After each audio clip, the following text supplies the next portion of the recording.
తెలంగాణలో BRS party అధికారం కోల్పోయిన తర్వాత నాయకులంతా ఒక్కొక్కరుగా పార్టీ వీడుతున్నారు. ఇప్పటికే కొందరు నేతలు కాంగ్రెస్ బీజేపీలో చేరగా మరికొందరు కూడా చేరేందుకు సిద్ధంగా ఉన్నట్టు తెలుస్తోంది.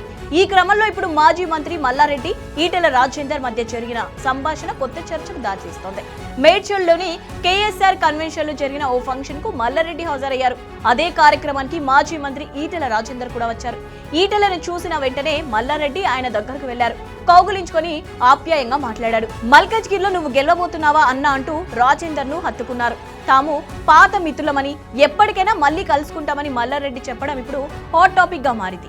బీఆర్ఎస్ ఎమ్మెల్యేగా ఉండి బీజేపీ నేత గెలవబోతున్నాడు అని మల్లారెడ్డి చెప్పడంతో త్వరలోనే ఆయన బీజేపీలోకి వెళ్లబోతున్నారు అనే టాక్ మొదలైంది. తెలంగాణలో కాంగ్రెస్ పార్టీ అధికారంలోకి వచ్చిన తర్వాత మల్లారెడ్డి మీద వరుసగా ఐటీ, మున్సిపల్ దాడులు జరిగాయి. మల్లారెడ్డి కాలేజీలకు సంబంధించిన ఓ బిల్డింగ్ ని కూడా అధికారులు కూల్చేశారు.